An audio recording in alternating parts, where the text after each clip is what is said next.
En langage courant, on appelle grippe toutes sortes de refroidissements ou autres maladies évoquant la grippe.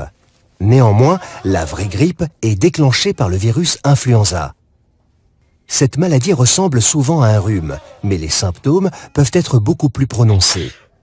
L'agent pathogène se transmet via des objets mal nettoyés ou des gouttes dispersées en éternuant, en parlant ou en toussant.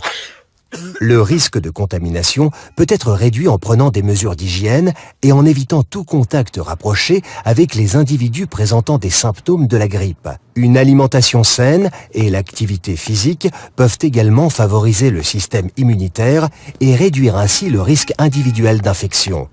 On peut également se faire vacciner contre la grippe. Le vaccin protège contre la grippe pendant 1 an seulement et varie fortement chaque année. Il ne protège pas des rhumes.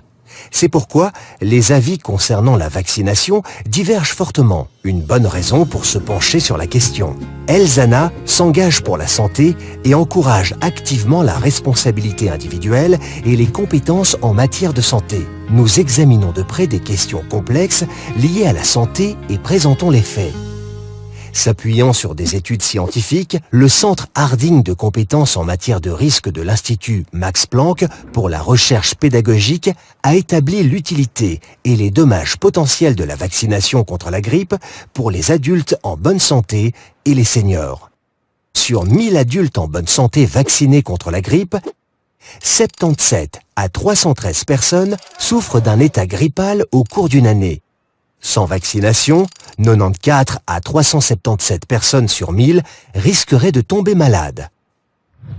La grippe déclenchée par le virus influenza survient chez 3 à 125 des adultes en bonne santé vaccinés contre la grippe, mais chez 13 à 125 parmi ceux qui ne l'ont pas été. À l'instar d'autres vaccins, des rougeurs, des douleurs et des enflures peuvent apparaître à l'endroit de l'injection. Dans les 3 semaines suivant la vaccination, les personnes vaccinées rapportent davantage de douleurs musculaires et de fièvre.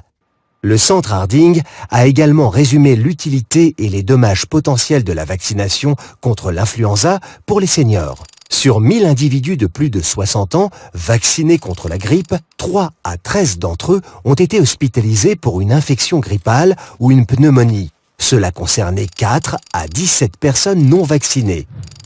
Entre 5 et 14 seniors vaccinés sont décédés. Parmi les seniors non vaccinés, 1 à 22 sont décédés. En revanche, un grand nombre de seniors vaccinés se sont plaints de douleurs dans le bras suite à la vaccination. Au vu des faits, chacun peut décider par lui-même si une vaccination saisonnière contre la grippe est utile ou non. Vous avez ainsi un aperçu de ce sujet complexe. Des informations plus détaillées sont disponibles ici.